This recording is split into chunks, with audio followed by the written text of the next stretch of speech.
Alaska, Siberia, Malta.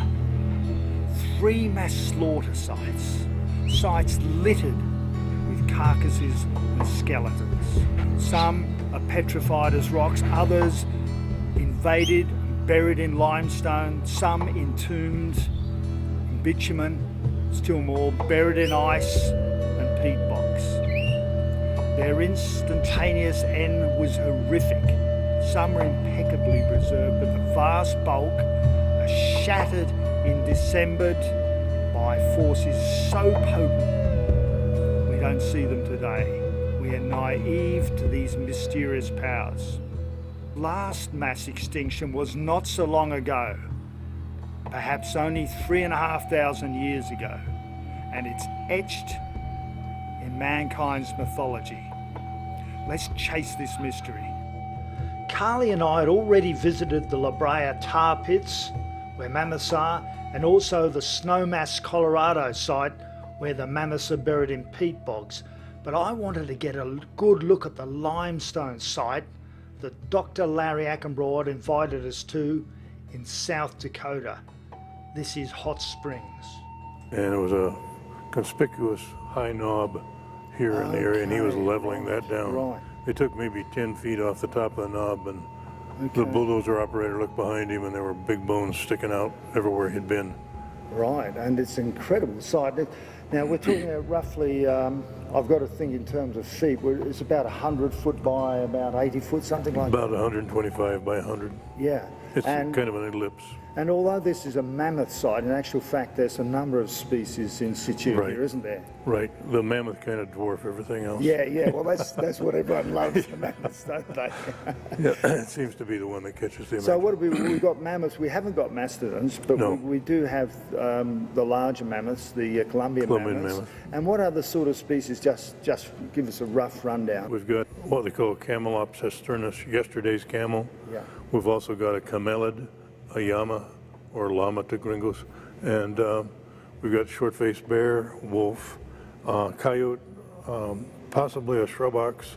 We have antelope, and we've got about 84 species of animals, but most of them are what we call microfauna. I had those dated. Now you got to realize this is in a thermal pond for the most part. The collagen has been leached out, the bone protein has leached out. Yeah. So we dated the bone appetite. Right. And out of 9 dates, they all cluster right at 26,000. Okay. And it would be at about this level of our heads or our shoulders. So this is roughly the end of the Pleistocene? Yeah, you bet. Right, because a lot of the mammoths are around about 10,000, aren't they? As low as that. Yeah. Most of them are apparently gone by 10,000. Right. Now, your theory of how this was formed, I mean, I went to La Brea tar pits, and it sounds something similar. They wandered in and drowned or something like that. How do you think this site actually came into being? This is bodies. This is what we call a karst sinkhole. Yeah. And so you'd have a thermal pond within this depression. Yeah. And I think, not for a drink, but I think, in my opinion, the animals came in for the vegetation around the water edge, especially in the winter. Yeah. When we got down here and found this spectacular animal, it was hot and my crew was tired, but they called this one Napoleon Bone Apart, which was a real dichotomy because this is the first animal that had its bones together. Right. And it was exciting because we could determine the age of this animal by its teeth, and we could see how big a scapula was for this age animal, how big a femur was for this age animal. And as you can see, we've got the backbone right down through to the pelvis. Larry's charts pinpoint the megafauna sites right across North America, then spreading right through Europe, Russia, and even into Japan. At this site in Malta, we see different species altogether. These are the dwarf megafauna. Look at these limestone caves. This is Ar Salam in Malta. This is the graveyard in this huge long cave of many extinct megafauna, but of the dwarf variety. Dwarf hippopotamus, dwarf elephant, dwarf deer, and many other animals. How to explain this incredible layer of crushed bones of extinct animals?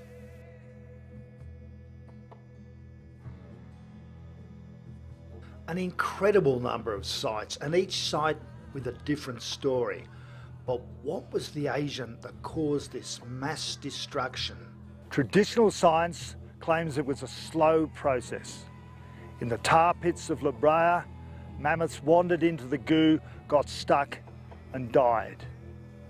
In ice mass Colorado, giant mastodons fell into peat bogs and were drowned. In Alaska and Siberia, again mammoths and other animals, the megafauna, got stuck in snowdrifts and froze to death. And in Hot Springs, South Dakota, they were buried under limestone. But a different tale emerges if you study the mythology of the Americas and Europe.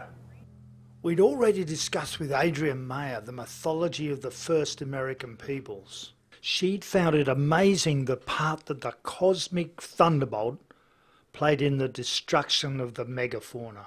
So the Creator then killed them with sort of cosmic lightning bolts, something beyond just ordinary lightning. So it wasn't just a description of normal everyday lightning, so to speak. No, this was a massive destruction of these creatures. But I wanted to talk to Rick Firestone from Berkeley National Laboratories. He's a nuclear physicist of the first rank. But he also has an impeccable belief in this mythology, and he matches it with his scientific studies. Here we are, Carly. This is where the big cyclotron, and this is Rick Firestone. Hello, Peter. And this is Carly, yes? Hi, welcome to Berkeley. Okay, well, we've got a few interesting questions about your theories, Rick, if that's okay. Oh, by all means. The cyclotron was invented here. Oh, was it invented here? Oh, yes. Yes, and Ernest Lawrence invented it here and was the pioneer. This is the pioneer laboratory in the United States. And your specialty has been the study of isotopes, I understand. Is that Yes, right? yes. I wrote the book called The Table of Isotopes. So if anyone wants to know about isotopes of carbon for carbon dating or oxygen 18, you're the guy we should be asking. Right. So my book is used by archaeologists, chemists, physicists, engineers, all kinds of people. I got interested in archaeology in particular when somebody brought me, Bill Topping to be particular, brought me some samples from Michigan. He was doing archaeological work at the Clovis site where the Gainey Clovis Point was named after. In that site he found some evidence of radioactivity at a certain level, as well as the site looked very strange compared to the rest of the landscape, as if it had been blasted or something. And just before we go on, most people are assuming that the Clovis Indian culture died out around 12, 13,000 years ago. Right. Right. And we know that because there's no more Clovis points. It just ended, isn't it? Yes. Now, we don't have very many bones from those people, and we don't know much about what those people might have looked like. For all we know, they're Europeans. We really have no way of telling, what these original people were, but we do know that their tools, their large spear points that they used to hunt the large animals, disappeared almost instantaneously. Yes. And these were flints. Yes. And I bring that up because one of the first discoveries was that there were embeddings, if I got that right, in these flints he discovered, Bill Topping discovered? Yes, within some of the flint chips, because this Gainey site was a place where they manufactured the larger spear points and other arrow points and things like that. He found the scraps near the fire pit where they worked on these things, and inside of these he found evidence that they had been bombarded by something. There were particle tracks in them, cosmic ray tracks in them, which we later compared with experiments where we could make the equivalent of a cosmic ray in an accelerator. And in fact, didn't you get them in a cyclotron and bombard them with atomic particles? Yes. And they produce very similar embeddings, if we want a better word, iron spirals at the bottom? Yes. Right? Yes, and so Topping found these, and we indeed did find evidence that they had been bombarded by something, by cosmic rays, most likely. And so where did he and you go on from there? What happened next in this story? Okay, so he sent me samples from this site to analyze. And in these samples we found evidence of iron particles just in a very narrow layer at the time that this site at the level of the site where it was dug, and we found evidence associated with it that there was also radioactivity in this one area, and it was as if there was a very strange impact layer there. Okay. And I did chemical analysis of the sediment from this, and found that it was rich in titanium, and there were many other things in there. There was a very unusual collection of materials. And I think at the time, just reading some of your books, it no way could be related to any, let's say, nuclear explosion experiments, so it was something quite unique. Yeah, it appeared to be something quite unique. And we didn't have a lot of data, but we had this one site. Now, Topping wasn't in a position to go traveling around the country, and so we published a small paper in a small journal, and the Mammoth Trumpet, and that described what we had found up to that point. And it appeared that it had been caused by some kind of cosmic event, but we really didn't know what it was.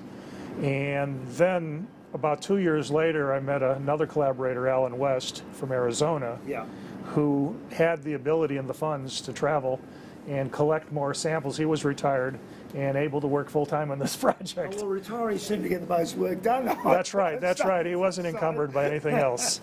And so he started going to other sites and found similar information and more information. And so at these other sites, he started doing more and more detailed analysis, and he found that each of these sites, which were already dated by the archaeologists, there were 13,000-year-old metallic microspherules, 50 micrometers in diameter.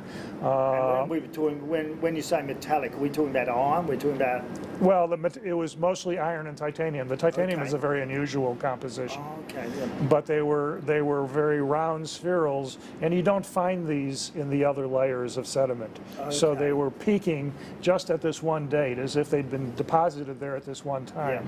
And we also found carbon spherules, which were millimeter diameter size spherules, which so they're quite large compared to the iron. Quite large compared to the metallic spherules. And the carbon spherules, if you cut them open, were vesicular. They had many little cells in them. Okay, and this is where the nanodiamonds start to come in, or? Well, later on, when we searched for the nanodiamonds, because that would be a clear indicator of an impact event, because they were produced in impacts. We did find nanodiamonds inside these carbon spherules, and literally one of those millimeter carbon spherules might have millions of nanodiamonds in them. But of course those are nanometer. Right. Okay, so where did we go from there, Rick? I mean, this is fascinating stuff. Okay, so Alan found this stuff in several sites in the Southwest, in several sites in Canada, and then he went to a place called the Carolina Bays. And the Carolina Bays had long been associated with impacts until in recent times people could not find the meteorites, so they were looking for other solutions. If I can go on to those who don't know the Carolina Basin, it's all right for Americans. Everyone knows the Carolina. Well, actually, nobody knows the Carolina Bays. It turns out even the people in the Carolinas don't know them because they're not visible from the ground. It's only when you look on Google Earth you see hundreds of little round circles all around river beds and things like that, but they're various sizes. What sizes roughly are we talking about here? Well, they vary from 5-10 kilometers down to 100 meters maybe, or even less. And there's literally thousands across that corner of the US, isn't there? Well, there's probably at least 500,000. Wow. Maybe more. They go up and down the eastern seaboard of the U.S. Nobody was aware of these until the 1930s when aerial photography started. And then they saw them from the airplanes because they're so shallow that you don't see them from the ground in the proper perspective. But they're all elliptical with axes that are parallel to each other. And they're all raised on one side, apparently. Yes. They have a lip on one side. As if something came along, scooped them out. And sometimes there was one on top of another on top of another, as if a giant came walking through. Amazing. There was a big mystery about what the formation of the Carolina Bays was. But one of the things that had been pointed out by the earliest people that studied it is that they all pointed towards the Great Lakes, towards this Michigan site, except for a few that pointed towards Hudson Bay.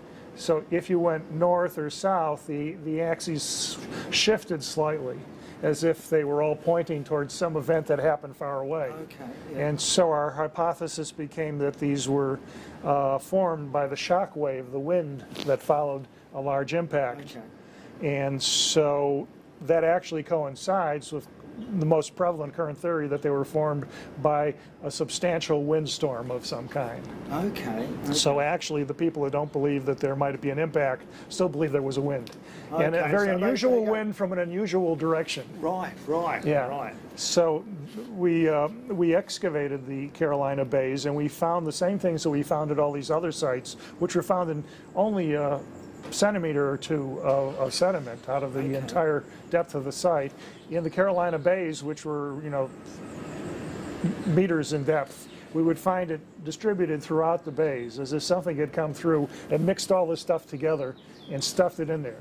And if you go look through the bays, you find the same impact material, which you only find in a narrow layer, throughout the bays. But if you go between bays, it's narrow again. Yeah. As far as we can tell, within the measurement area, these things all happened simultaneously. Yeah.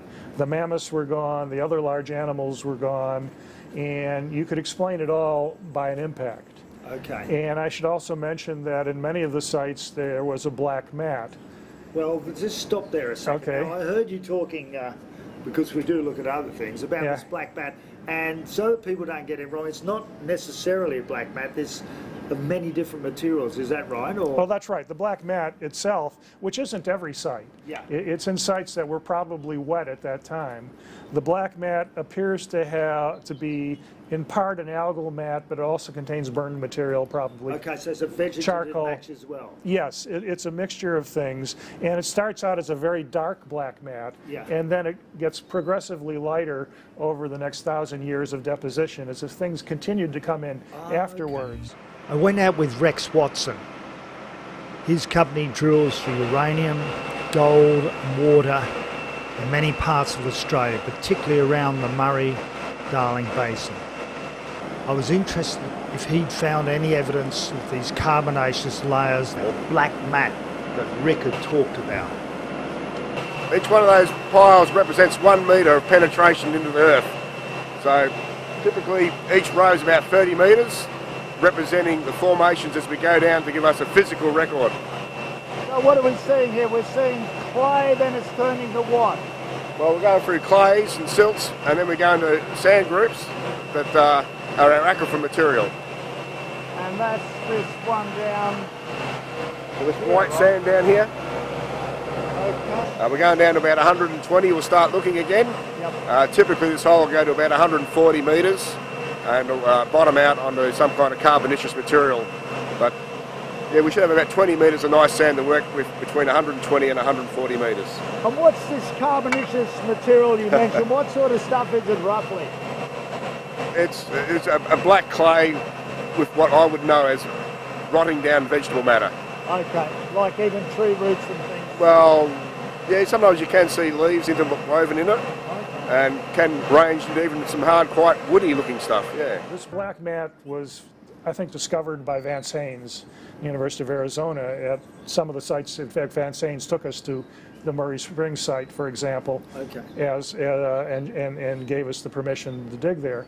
And he had observed, well before we had done any of this, that this black mat is a demarcation line. Okay. There are no evidence of mammoths, horses, any other megafauna above or within the black mat. And this is a really important point. isn't That's it? right. We're talking about extinction here, Yes. is that right? Yes. So it's clear it's like the iridium layer in the KT. Yeah. You know, and there's nothing above it anymore. Okay. And so in virtually all of these animals must have disappeared at that time. And as Vance Haynes explains it, it's as if it happened in an instant. Yeah. All of the megafauna were gone. Rick believes this mass extinction would have been caused by an exploding nebula, a comet, or possibly a shower of meteors. Others think differently. I'll be talking to Wal Thornhill next week, and he's got some very interesting